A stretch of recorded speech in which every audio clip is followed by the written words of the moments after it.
Y bueno, hoy día quiero, en el mensaje navideño, algo corto, sencillo, pero directo al punto, al grano. Quiero hablarles acerca de lo que tomó lugar detrás de lo que conocemos como Navidad. Hubo una operación. Y esta operación es la operación rescate. Hubo un rescate de por medio. No, para que vean ustedes cómo la gente está un poco desubicada, ¿no? Y ya sé que en las farmacias no venden ubicaína para que la gente se pueda ubicar, ¿no? Pero a veces, con respecto a la Navidad, también esto es cierto, ¿no? Y les voy a contar una historia de la vida real. Un reportero de un canal de televisión estaba caminando en las calles de Tokio durante el tiempo de Navidad. Así como en muchos países, las compras navideñas también son un tremendo éxito comercial en Japón, ¿no? Así que ese reportero se acercó a una jovencita en la acera y le preguntó cuál es el significado de la Navidad. Riéndose, ella respondió, no sé, ¿acaso no es el día en que Jesús murió? Triste, pero hubo cierta verdad en esto. O sea, para ella y para muchos, en la Navidad Jesús está muerto, ¿no? Alguien dijo lo siguiente, y es cierto, percibir el verdadero significado de la Navidad a través de su envoltura exterior o externa es algo que se hace cada año, cada día más difícil. Porque estamos hablando acerca de una sociedad y cultura en la cual la tendencia generalizada es ignorar por completo o pasar por alto la verdadera naturaleza de la Navidad. Nosotros tenemos que darnos cuenta que no vivimos por las apariencias, tenemos que mirar la esencia, tenemos que mirar lo interno, lo que es la verdadera naturaleza. Entonces, esta sociedad se está volviendo muy egoísta y profundamente anticristiana. Esta sociedad está tratando a Jesús de una manera terrible en Navidad. O sea, han sacado a Jesús fuera de las celebraciones y lo han reemplazado por una serie de elementos que han sido introducidos ajenos a la Navidad misma. Entonces, existe una marea creciente de secularismo y materialismo que rechaza las verdades absolutas, los valores morales, y se ofende ante la verdad. No hay una generación de los resentidos, ¿no? Todo les ofende. Tú no puedes hablarles las cosas de frente, no, que estás haciendo discriminación, que esto, que te voy a denunciar, una serie de cosas. Entonces, ese estilo de vida lamentablemente dista mucho de aquello que fue el diseño de Dios para con el hombre, ¿no? Y es un estilo de vida completamente vacío, hueco, vano. Y bueno, ¿se han dado cuenta cuán lejos de Dios nos está llevando esta cultura secular? ¿No? El relativismo, el consumismo, el orgullo, definitivamente destruyen a las personas. O sea, no nos engañemos, ni permitamos que el mundo nos meta en su molde, porque hay un estilo de vida que es completamente torcido. Hay caminos que al hombre le parecen derechos, pero al final son caminos de muerte. Lo que pasa es que los que transitan por ellos, y este es un camino amplio, ancho y espacioso, y muy transitado, ¿no? Ellos no lo saben. Entonces, este mundo ha experimentado un naufragio y no lo sabe. Se están ahogando en el mar del pecado y no lo saben. Este mundo se está hundiendo también en la arena movediza y no lo sabe. Este mundo no sabe tampoco por qué Jesús vino. El mundo tiene una profunda necesidad y es espiritual, no es de más dinero y no lo saben. Como alguien muy sabiamente dijo que si lo que más necesitábamos hubiese sido información, Dios nos habría enviado un educador. Si nuestra mayor necesidad hubiera sido tecnología, nos hubiese enviado un científico. Si lo que más necesitábamos era dinero, Dios nos hubiese enviado un economista. Si nuestra mayor necesidad hubiera sido placer, nos hubiese enviado un animador. Pero ya que nuestra mayor necesidad fue la regeneración, un nuevo inicio, un nuevo comienzo, un nuevo nacimiento, entonces Dios nos envió un Salvador. Así que ante este gran naufragio del pecado de la humanidad, hay un salvavidas, y ese salvavidas es el que el hombre necesita y se llama Jesús. Y Él vino a rescatarnos de nuestro pecado. Entonces, ¿cómo no celebrar esto? Porque esa es la esencia de la Navidad. Mateo capítulo 1, versículo 21. Mateo se rige mucho con respecto, citando las escrituras del Antiguo Testamento. Y dice acá en Mateo 1, 21, y dará a luz un hijo, llamará su nombre Jesús, porque Él salvará a su pueblo de sus pecados. Por favor, repitan conmigo, salvación. O sea, cuando hablamos de Navidad tenemos que que no podemos separarlo de la palabra salvación y ni mucho menos de la palabra salvador, ¿no? A veces esa frasecita la decimos de una manera muy, muy ligera, muy simple. No hay Navidad sin Jesús, ¿no? Entonces hay un montón de cosas que nos distraen, pero sacamos a Jesús y es lo triste. Ahora, una historia de la vida real, también muy triste, y tiene que ver con rescate. En el año 1981, una estación de radio reportó acerca de un carro robado. La policía empezó una intensa búsqueda tanto del vehículo como del conductor, hasta el punto de colocar anuncios en las estaciones de radio local para contactar al ladrón. ¿Qué pasaba, no? Era solamente un carro, había algo detrás. En el carro robado, en el asiento delantero junto al conductor había una caja de galletas, pero el ladrón no sabía que estaban mezcladas con veneno, porque el dueño del carro tenía la intención de utilizar las galletas para matar ratas. La policía y el dueño del Volkswagen robado estaban más interesados en ubicar al ladrón para salvar su vida que para recuperar el carro. O sea, la gente estaba metida en un montón de cosas, pero no sabe que detrás hay muerte. Y ese era un rescate que se pretendía hacer con respecto a este hombre, ¿no? Y este hombre estaba huyendo, ¿no? Estaba huyendo porque querían recuperar el carro, estaba huyendo de la justicia, de la ley, de la policía. Pero mucha gente está huyendo de Dios, mucha gente está corriendo de Él, evitándolo, alejándose de Él a toda costa, pero lo que están haciendo es eludir su propio rescate y no lo saben. Entonces, cuando hablamos de Navidad, tenemos que hacernos una serie de preguntas. ¿Quién es Jesús? ¿Por qué vino Jesús? ¿Y qué es lo que Él vino a ofrecer a la humanidad? Porque Él no descendió del cielo con las manos vacías. ¿Saben que cuando estuvo en la cruz y derramó hasta la última gota de sangre que Él tenía, Jesús lo dio todo? Él murió, entre comillas, vacío, ¿no? Y si se puede decir así, Él se llenó de nuestro pecado. Entonces, en medio de un mundo estresado, convulsionado, agitado, desordenado y caótico, por causa de la rebelión del hombre, por causa del pecado del hombre y por causa de que Satanás entró como león rugiente, ¿no? Para hurtar, para matar y destruir. A pesar de todo esto, a pesar de las malas noticias, hay esperanza, porque hay un Salvador. Y esas son las buenas noticias que nosotros celebramos cada año. Entonces solamente Cristo tiene aquello que nosotros necesitamos. Hay un vacío en el corazón del hombre que nada ni nadie lo puede llenar aparte de Él. Alguien dijo sabiamente que ese vacío en nuestro corazón tiene forma de Jesús. Es como si fuese la pieza del rompecabezas que nos falta para que esté completo. Y verdaderamente esa pieza es la que hace toda la diferencia. No importa si son miles de piezas, Él es central. Y en la Navidad Él es central y tiene un plan para nuestras vidas. Y ese plan no se puede ejecutar, no puede ponerse en marcha a menos que nosotros empecemos recibiendo el regalo de Dios. A veces cuando estamos hablando de Navidad y no intercambio de regalos y no hay un pavo que es sacrificado para alimentar la familia, pero hay un sacrificio mayor, ¿no? Es el que vino del cielo, que es Jesús, ¿no? Y hay un regalo mayor, que es el regalo que Dios, el Padre, envió por amor a la humanidad.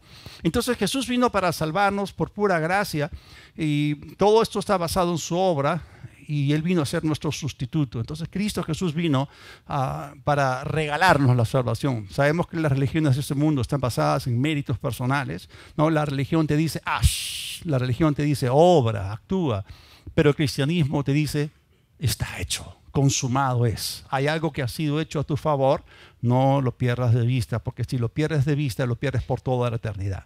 Jesús ya pagó el precio, así que Navidad tiene que ver con un Salvador, tiene que ver con un rescate. En el libro de Lucas, el capítulo 2, los versículos del 8 al 10, se está relatando lo que ocurrió en aquellos días. En esa misma región había unos pastores que pasaban la noche en el campo, turnándose para cuidar sus rebaños. Sucedió que un ángel del Señor, aquí tenemos algo milagroso, una intervención divina en el mundo natural, en el curso de la historia, ¿no? Hay algo que ocurre, hay alguien que desciende, un ángel es un mensajero, ¿no? Y entonces este ángel del Señor, enviado por el Señor, se les apareció. Los ángeles, que son espíritus, que son invisibles, se hizo visible a esos pastores y la gloria del Señor los envolvió en su luz y se llenaron de temor. Pero el ángel les dijo porque traía un mensaje de lo alto: no teman, no tengan miedo, miren que les traigo buenas noticias. A veces es difícil encontrar buenas noticias en la televisión y en los medios y todo eso, pero hay buenas noticias que fueron traídas hace 2000 años y que siguen siendo predicadas, siguen siendo anunciadas, ¿no? Que serán motivo para mucha alegría de todo el pueblo. Así que si el nacimiento de Cristo para ti no son las mejores buenas noticias que hayas recibido en toda tu vida, entonces no te ha amanecido lo que significa la Navidad. Probablemente no entiendas lo que significa esta operación que Jesús vino a realizar de parte del cielo a favor de la tierra, la operación rescate. Quizás has malentendido, has incomprendido lo que significa la Navidad, pero si esto no ha producido en ti mucha alegría, entonces no has recibido la noticia de la manera correcta o no te la dieron de la manera correcta. Entonces, ¿de qué se tratan estas buenas noticias? Vamos al versículo 11 de este mismo pasaje. Lucas 2:11 dice: hoy les ha nacido en la ciudad de David, ¿qué cosa? Otra vez aterrizamos en lo mismo, un Salvador, ¿no? Alguien que vino a efectuar una operación de rescate, alguien que se introdujo en un ambiente hostil, ¿no? Para hacer, si se puede decir así, hacer una extracción, ¿no? Porque más adelante vamos a ser sacados de este mundo en el día del rapto, ¿ok? Primero Él nos extrae, nos saca del pecado y del reino y familia del diablo y nos pone en Cristo y luego nos va a sacar de este mundo. Porque el mundo empieza con su último capítulo, viene la tribulación y luego viene Jesús con la segunda venida. Entonces, este Salvador es Cristo el Señor. Entonces, la buena noticia de la cual los ángeles hablaron en los versículos previos es justamente la introducción de un Salvador celestial, divino, en la tierra para ayudar al hombre que no podía salvarse a sí mismo. El hombre estaba en una condición desesperada. El hombre no puede salvarse de sus pecados. Así que mientras el mundo está en la búsqueda de la autosatisfacción o gratificación personal, el mundo se está perdiendo de las mejores buenas noticias jamás proclamadas en el curso de la historia y en este mundo. Entonces, el mundo, cuando viene la época de la Navidad, bueno, seguramente ahí en la parte posterior de su mente, en lo profundo, saben seguramente que hubo eventos relacionados con la Navidad. Saben que Jesús vino y nació en un pesebre en la ciudad de Belén, pero no entienden lo que está detrás, no entienden el significado real. O sea, no entienden que hubo una operación de rescate. Y la palabra rescate en el diccionario se puede referir a una de dos cosas. En primer lugar, rescate se puede traducir la acción o resultado de rescatar a una persona o cosa. Por ejemplo, ¿no? Fue exitoso el rescate de este rehén, ¿no? Y el segundo significado es el precio. Un rescate se refiere al precio que se pide o se paga para rescatar a una persona. Es decir, por ejemplo, ya se pagó el rescate para que los secuestradores liberen a su hijo. Y por eso cuando hablamos de rescate, estamos hablando acerca del precio, estamos hablando de la sangre de Jesús, porque redimir significa recuperar o rescatar a través del pago de un precio. Entonces, el asunto, el problema del hombre era una ofensa legal contra Dios. Nosotros, dentro del esquema legal de las cosas, estábamos en problemas. O sea, tú puedes salir a la calle y decirle a la persona común, la persona promedio, o sea, hay una querella legal contra ti. O sea, tú tienes una deuda legal. Estás en problemas con la ley. Entonces él te va a preguntar, ¿pero a qué te refieres? O sea, ¿de qué estás hablando? No sé nada de esto, nadie me ha notificado. Bueno, te lo notifico, ¿no? O sea, tú tienes una deuda de pecado delante de Dios y la paga del pecado es la muerte. O sea, estás en problemas. Y existe una sentencia decisiva de condenación sobre la humanidad, porque el que no cree en Él ya ha sido condenado, dice la Escritura. Pero la buena noticia es, no tienes por qué perecer en tus pecados. O sea, hay alguien que pagó el precio, hay un rescate, hay un Salvador, hay una salida, hay esperanza. ¿Lo tomas o lo dejas? De eso se trata, esa es la esencia, ¿no?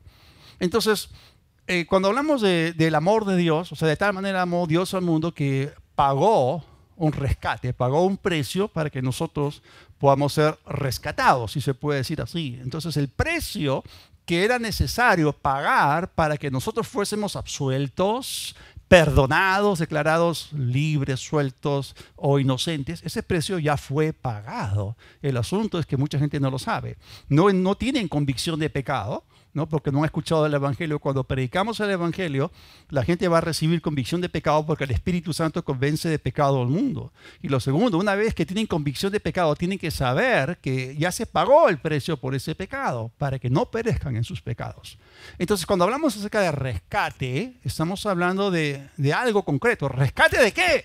Porque hay gente que no sabe que tiene esta deuda. Gente que no sabe que es presa, que es esclava del pecado. Entonces, ¿rescate de qué? La operación rescate, vamos a hablar acerca de ella en Primera de Tesalonicenses, el capítulo 1, en el versículo 10. Este es un extracto de una carta que Pablo escribió a una iglesia que era de un contexto gentil, pagano, y les dijo lo siguiente, ¿no? Esperar de los cielos a su Hijo, al cual resucitó de los muertos, a Jesús, quien nos libra de la ira venidera. Hay mucha gente que vive sin saber lo que va a ocurrir en los próximos días, en los próximos años. En el libro de Apocalipsis se nos habla de un periodo de tiempo en el cual se va a manifestar lo que se conoce como la ira del dragón, también la ira del cordero. Y hay juicios que vienen por la ira de Dios. Y esto no es que Dios esté enojado con la humanidad. Lo que tenemos que entender es que Dios ama a la humanidad, pero si la humanidad rechaza una y otra vez el amor sacrificial mostrado por el Hijo, dándolo todo, o sea, Dios el Padre dio a su Hijo lo más precioso que tenía, y aún así la Biblia dice que los hombres en esos días, ¿no?, en vez de arrepentirse, van a blasfemar en la cara de Dios y van a seguir participando de sus idolatrías, fornicaciones, hechicerías. Se van a meter en una serie de problemas y su nivel de pecado va a ser mucho más profundo, va a ser creciente. Entonces ellos no pueden escapar de aquello en lo cual están presos. Jesús no nos puso para ira, nos puso para salvación. Pero ¿qué tal si tú rechazas al Salvador? Y eso es el problema. Entonces, el rescate, en primer lugar, de manera concreta, es el rescate de las consecuencias del pecado del mundo. Es decir, nunca vas a entender bien la Navidad hasta que comprendas, en primer lugar, las consecuencias del pecado del hombre. O sea, la Biblia dice, y este es un principio, ¿no?, que la paga del pecado es la muerte. Y no estoy hablando acá solamente de la muerte física, que es consecuencia de la muerte espiritual. Muerte significa en la Biblia separación. Separados de Dios por toda la eternidad. El hombre fue creado por Dios, para estar en comunión con Dios. El hombre sin respirar no podría vivir físicamente. De la misma manera, el hombre sin Dios no puede, entre comillas, no respirar espiritualmente y muere separado de Él, permanece separado de la vida. Entonces, estamos hablando acá de ir a un lugar de total oscuridad. La gente se burla de muchas cosas, se burlan del infierno. Hay un infierno. Y si ustedes revisan los 4 evangelios, se van a dar cuenta que Jesús habló más del infierno que del cielo.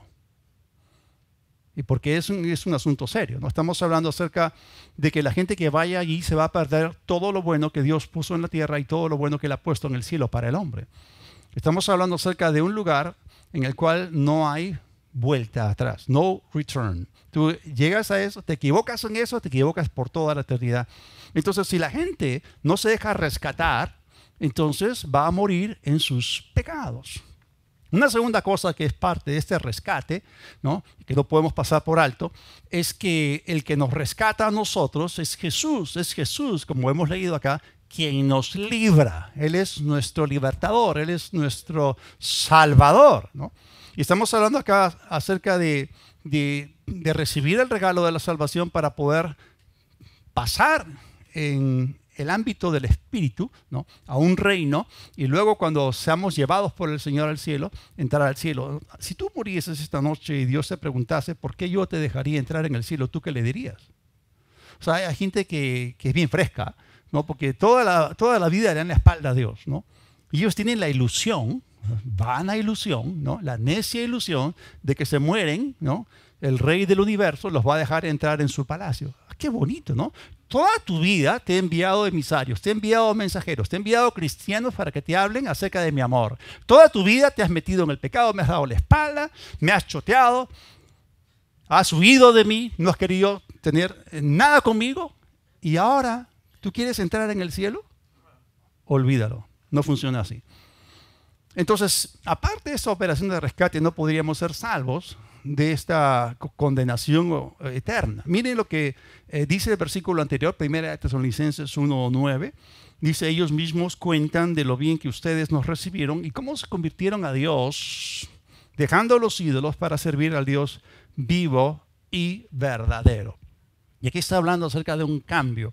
O sea, el rescate sí, en primer lugar es un rescate del pecado. En segundo lugar es el Señor mismo que nos rescata. Pero la tercera cosa que tenemos que darnos cuenta aquí es que tiene que haber arrepentimiento. En esta operación de rescate, ¿okay? Dios no puede imponer, no puede forzar ese rescate sobre nosotros. Tú no puedes ser salvo a la fuerza. Es algo voluntario. Está la parte de Dios que provee y está la parte del hombre que acepta o que rechaza. La provisión está dada.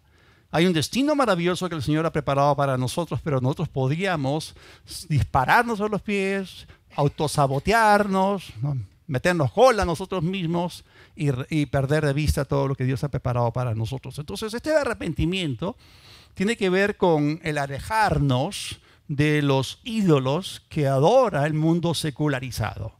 O sea, somos rescatados también de la idolatría. Entonces la introducción del verbo, del Hijo de Dios en el escenario humano, mediante su encarnación, tenía como intención no solamente regenerar al hombre, cambiarlo por dentro, pero al mismo tiempo asegurarle un reino, asegurarle una familia, asegurarle un lugar dentro de lo que Dios había establecido. Entonces el hombre en su condición caída como muerto espiritualmente, tenía que ser trasladado del reino y familia de Satanás y ser puesto en Cristo como un hijo de Dios a través de un renacimiento espiritual. Entonces, esta operación de rescate tuvo varias fases, varios pasos, ¿no? El primer paso, lo que llamamos Navidad, tiene que ver, ¿no? El primer paso para nuestra salvación fue la identificación de Cristo con nuestra humanidad. Y eso es lo que celebramos en Navidad, ¿no? A veces pensamos al niño Jesús. Claro, pero el niño Jesús fue alguien preexistente que descendió de lo alto, descendió del cielo, aquí al escenario humano, y él vino para efectuar justamente nuestro rescate. ¡Ah, qué lindo! Un bebito, ¿no? Muchas veces la gente piensa en un bebé inocente, pero un bebé, bueno, llora, tienes que cambiarle los pañales, tienes que darle leche, pero sucede que ese bebé no se quedó bebé. Él creció y entró en el ministerio al cual Dios lo llamó, él lo ungió y él dijo una serie de cosas y él mismo ha dicho que la palabra que él habló, por esa misma palabra vamos a ser juzgados. Entonces muchas veces la gente no trata de eludir, ¿no?, lo que está detrás. ¿No? Ay, es un niñito, un niño más en el pesebre. Oh, claro, hay un montón, hay 20 camellos, hay ovejitas, ¿no? Hay ángeles, hay pastores. Y lo más chiquito, no, un bebecito, ¿no? Y cuando en realidad el evangelio está ahí, la palabra está ahí. Entonces, la identificación de Cristo con nuestra humanidad fue a través de la encarnación. En Hebreos, el capítulo 2, el versículo 14, el versículo 15, dice así que por cuanto los hijos participaron de carne y sangre, él también participó de lo mismo, para destruir por medio de la muerte al que tenía el imperio de la muerte, esto es, al diablo, y librar, otra vez sigue hablando de salvación, sigue hablando de rescate, librar a todos los que por el temor de la muerte estaban sujetos durante toda la vida a servidumbre. Entonces, acá vemos que Dios le preparó cuerpo. Dios le preparó cuerpo y la introducción de Jesús en la tierra, en un pesebre en Belén hace 2000 años, no fue el inicio de la existencia de Jesús. Él es el verbo preexistente. Él estuvo presente antes de la creación. Él fue el agente activo en la creación. ¿Okay? Él es la palabra por la cual todas las cosas vinieron a la existencia, y esa palabra, como dice Juan 1:14, el verbo se hizo carne y habitó entre nosotros y vimos su gloria como gloria del unigénito del Padre, lleno de gracia, lleno de verdad. Eso fue lo que vino a traer gracia y vino a traer verdad. Gracias a Dios por todo esto. Entonces, él siempre había existido como Dios, siempre había sido el Dios preexistente, pero para poder salvarnos o rescatarnos, él tenía que introducirse en la tierra, tenía que entrar en el ámbito en el cual vivimos. Así que Dios le preparó cuerpo. Y por eso muchas veces la gente no entiende el propósito de la encarnación, porque si no hay encarnación, la redención no se puede efectuar de manera legal. Como les dije, aquí hay un asunto legal de por medio. O sea, el pecado es una ofensa legal. El hombre había pecado en contra de Dios, en contra de la justicia, en contra de la santidad de Dios, y está en falta. El hombre tiene una deuda, tiene que pagarla. Pero para que el hombre pueda ser rescatado de manera legal, las condiciones legales o previas en las cuales el hombre se metió en ese problema tienen que ser respetadas. Y por ahí va la cosa. Entonces, el primer Adán, el ser humano auténtico que Dios creó primero, fue el que entregó a Satanás en el huerto del Edén, en el escenario humano, la autoridad adámica conferida a Dios por él sobre el planeta.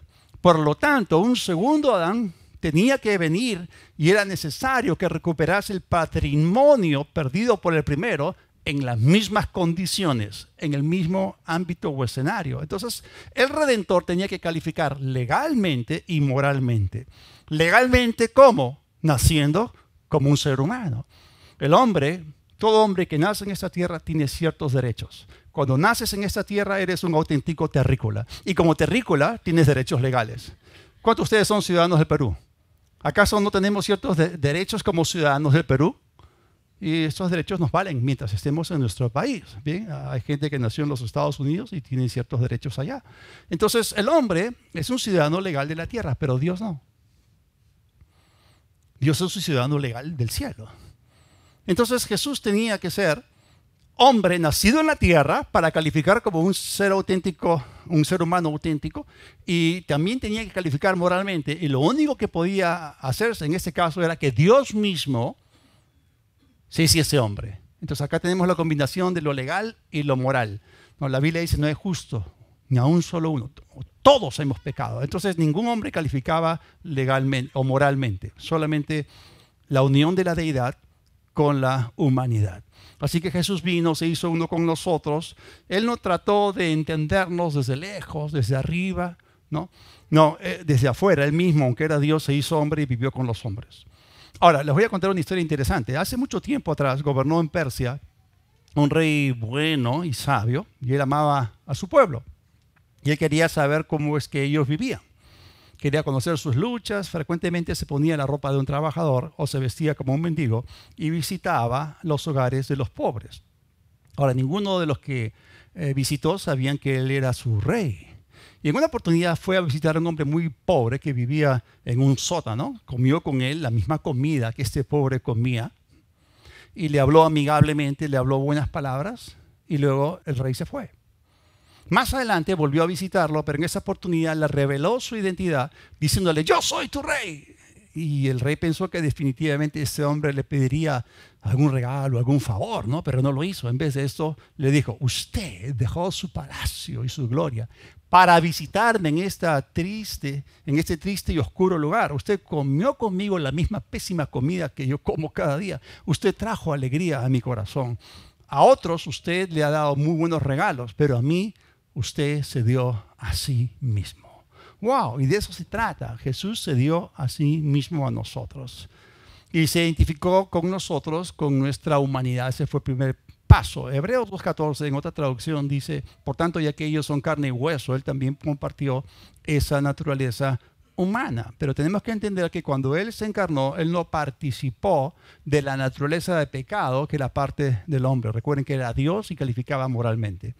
Así que Jesús fue diferente que nosotros en su nacimiento, fue diferente que nosotros en su muerte y fue diferente que nosotros en su vida.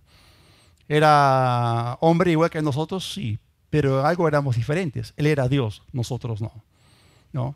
Él era hombre, ¿no? Y nosotros también, pero había algo que nos diferenciaba. En él no había pecado, en nosotros sí.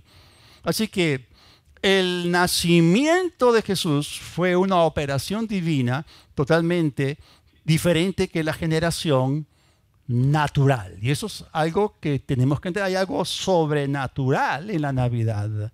Y estamos hablando de la forma en que Jesús ingresó a este mundo. Entonces Jesús es la unión entre la deidad y la humanidad. Y Él es el mediador entre las dos partes que tú y yo necesitábamos. Así que el primer paso de esa operación rescate era la identificación de Jesús con nuestra humanidad. El segundo paso para nuestra salvación fue la identificación de Cristo con nuestro pecado. Ya era hombre, calificaba legalmente, pero ahora para ser nuestro sustituto, Él tenía que concentrar todo el pecado de la humanidad en sí mismo. Si a Jesús lo mataron, ¿no? Y fue de manera injusta, ¿no? A través de mentiras, a través de traiciones y una serie de cosas. Pero Jesús no murió por su propio pecado. Jesús murió por nuestro propio pecado. Según Corintios 5:21, el que no conoció pecado, Dios por nosotros lo hizo pecado. ¿No? ¿Para qué? Para que nosotros, que éramos pecadores, pudiésemos ser hechos la justicia de Dios en él. Esto es justificados. Esto significa entonces que cuando Jesús estuvo en la cruz, todo el pecado de la humanidad fue concentrado, fue empaquetado, ¿no? Y fue puesto en él. Y Cristo, entonces, en ese momento, el impecable Cristo, el santo Cristo, el Hijo de Dios, experimentó por primera vez en toda la existencia, la historia y la eternidad, la separación de Dios y exclamó diciendo, Padre, oh Dios mío, ¿por qué me has desamparado? Es decir, al él asumir nuestro pecado, se volvió pecador. Entonces Jesús, como mediador entre Dios y los hombres, era por un lado igual con Dios, pero por otro lado era igual que los hombres. Era sin pecado, pero se hizo pecado. Entonces, esta operación fue hecha de tal manera de que él asumiese las obligaciones y responsabilidad del pecado del hombre y así poder satisfacer los reclamos de la justicia divina, cerrando por completo y para siempre la brecha de separación entre Dios y el hombre causada justamente por el pecado. Entonces Jesús se hizo pecado por nosotros. Y eso es lo que la gente no entiende cuando ve al niño en el pesebre, ¿no? Jesús asumió nuestra corrupción interna de pecado. Entonces el mediador vino a ser nuestro sustituto. Una sustitución fue efectuada. Es decir, yo la debía, tú la debías, el que debió ser crucificado fuiste tú, fui yo, debimos ir ahí, pero no, hubo un sustituto que pasó por todo eso para que nosotros no pasemos por eso. A nosotros no nos han azotado, no nos han crucificado, nosotros no nos hemos muerto e ido al infierno, no hemos estado ahí azotados en las llamas por 3 días y 3 noches, pero Jesús lo hizo por nosotros. Un sustituto toma el lugar de la otra persona, paga la deuda de la otra persona para que la otra persona pueda disfrutar del beneficio que no podía disfrutar por sí misma. Entonces, vemos aquí que Jesús nos representó delante de Dios para que esa brecha de separación fuese quitada y seamos llevados a Dios.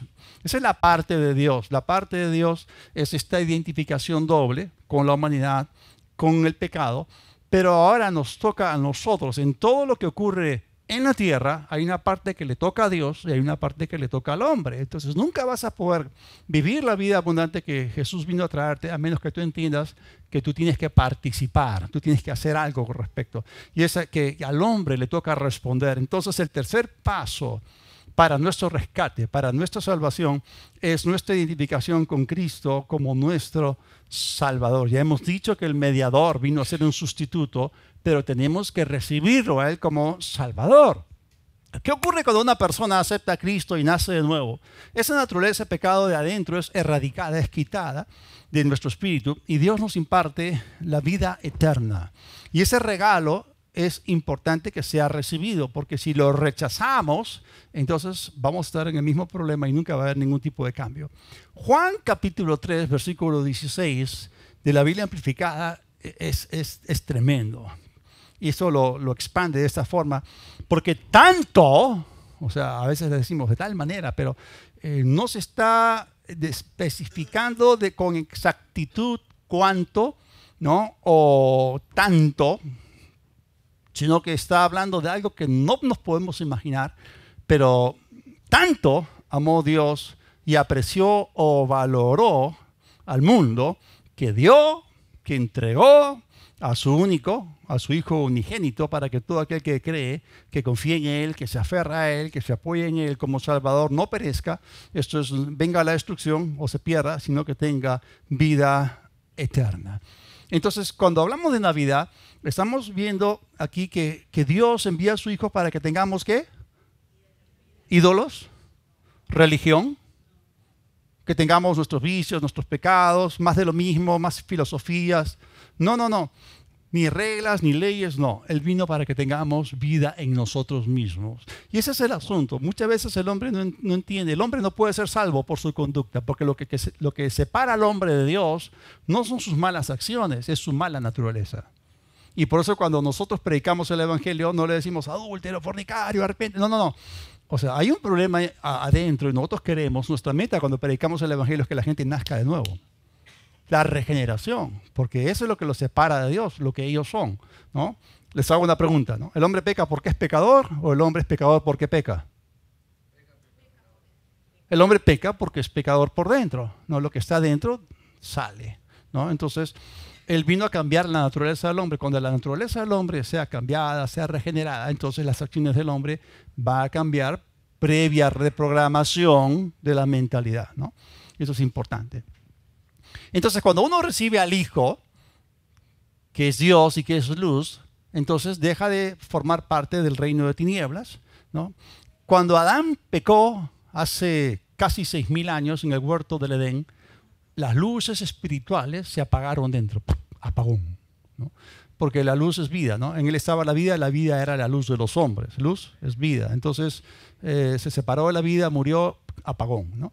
Entonces Jesús vino para restablecer, ¿no?, el suministro de luz espiritual, para reconectarnos con Dios, para que tú seas otra vez encendido, ¿no? Porque Dios que mandó que de las tinieblas resplandeciese la luz, ese que resplandeció en nuestros corazones para iluminación del conocimiento de la gloria de Dios en la faz de Jesucristo, 2 Corintios 4:6. Ahí está, ¿no? Reconexión, suministro no eléctrico, sino espiritual, restaurado. Y nos convertimos ahora en hijos de luz. Uno es encendido por dentro.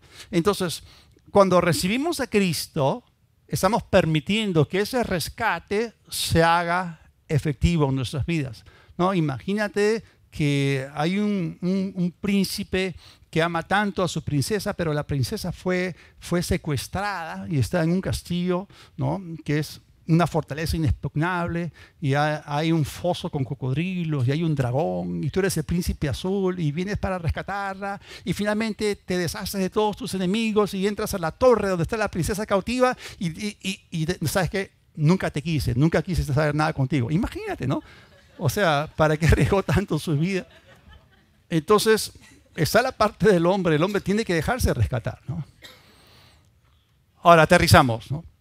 Ya hemos visto el significado de la Navidad. Hemos visto la encarnación, el primer paso, ¿no? Jesús hacerse pecado, el segundo paso. Se identifica primero con nuestra humanidad, luego con nuestro pecado, y lo tercero es nuestra respuesta. Y la Biblia nos dice cómo nosotros podemos ser salvos. La religión te va a decir, tienes que hacer esto, tienes que cumplir los mandamientos, tienes que abstenerte de esto. Y bueno, entonces tú preguntas, ¿y cuándo sabré que yo he obedecido lo suficiente? ¿Y cuándo sabré que yo he hecho la suficiente cantidad de buenas obras como para tener la certeza de que Dios me va a recibir en el cielo? Nunca lo vas a saber. La gente religiosa nunca te va a decir, no, has hecho suficiente cantidad de buenas obras, porque esa no es la forma en la cual Dios nos justifica.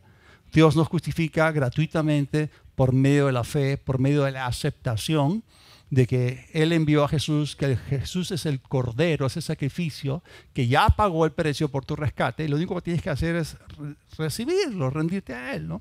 Y la forma muy sencilla en la cual Dios nos dice cómo podemos recibir a Cristo se encuentra en lo que el apóstol Pablo escribió en en Romanos, el capítulo 10, los versículos 9 y 10, dice, pero a todos, ¿dónde estamos?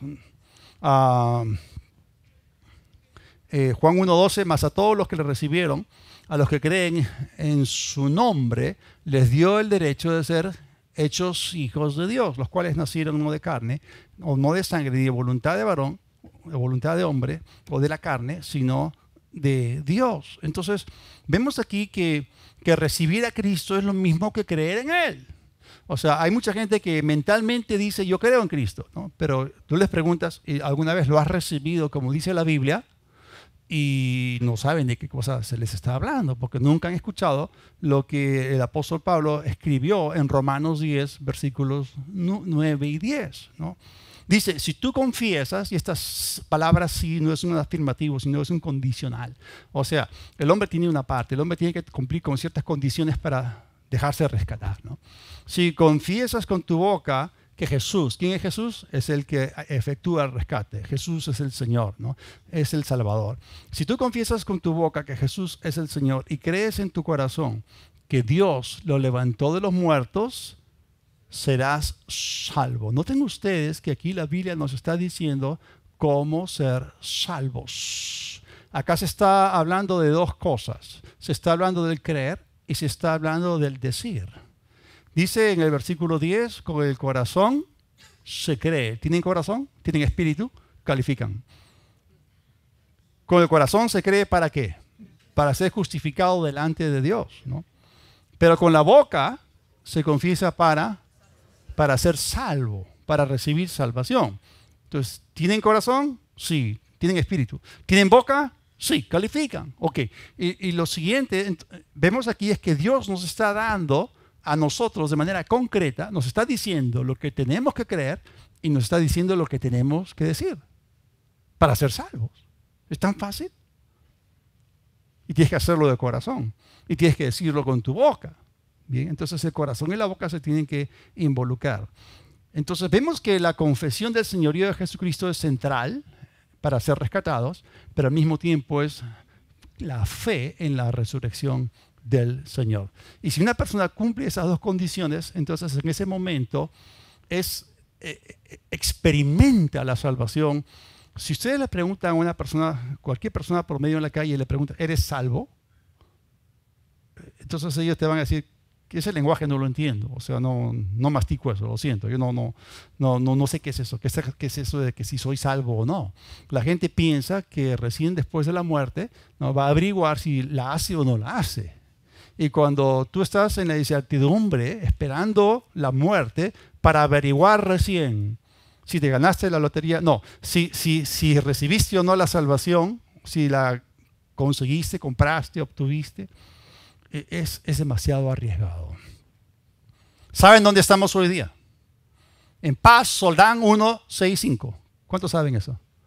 Y si alguno ha venido hoy por primera vez y no conocía la dirección, no sabían que Paz Soldán es la extensión de Juan de Herona al otro lado de la avenida Arequipa, ¿ok? Quizás hubieses dado algunas vueltitas, hubieses perdido 15, 20 minutos, pero no hay problema, ¿no? Ya llegas un poquito tarde, bueno, ya, ok. Pero si tú te equivocas con respecto a este asunto de la salvación, te equivocas para siempre. Y eso determina tu error, tu destino eterno erróneo es determinado sencillamente porque no hiciste tu parte, no pusiste interés cuando Él lo dio todo. Entonces la Navidad, ¿qué cosa es? Es una operación de rescate. Recibamos ese amor, oremos. Padre, te damos gracias. Gracias por el verdadero significado de la Navidad. Es tu amor el que te llevó a ti, siendo la parte ofendida, a tomar la iniciativa para efectuar la reconciliación. Y siendo nosotros los ofensores, siendo nosotros los que como ovejas nos descarriamos y nos fuimos por nuestro propio camino, pero aún así, tú enviaste a tu Hijo, lo más precioso. Él se privó de esos privilegios que Él tenía como rey, como Dios en el cielo, y entró en un escenario no solamente con limitaciones, sino también con enemigos que finalmente pusieron tanta oposición, mintieron acerca de Él y finalmente lo mataron. Pero Dios, te agradecemos por este amor y no queremos quedarnos, Señor, en neutro, sino queremos corresponder al amor mostrado por nosotros y queremos recibir ese regalo precioso. Si estás aquí y aún no has recibido a Jesús de corazón, haz conmigo esta oración. Cierra tus ojos y repítela conmigo en voz alta. Dios del cielo, reconozco que he pecado contra ti, que hay una deuda y yo no puedo pagar. Jesús, invoco tu nombre. Te confieso como mi Señor. Te acepto como mi Salvador. Y creo que el Padre te resucitó entre los muertos y que tú vives. Por lo tanto, yo recibo el perdón de pecados y el regalo de la vida eterna por la fe en ti. Me dejo rescatar. Soy salvo. Tengo la vida eterna. Viviré para ti. Y te agradezco porque tienes un plan en mi vida, tienes un propósito. Tú quieres que yo sea restaurado a tu intención original para la cual me creaste. Caminaré contigo, viviré para glorificarte para servirte. Y lo haré de todo corazón. Correspondo a tu amor. Gracias en el nombre de Jesús. Amén.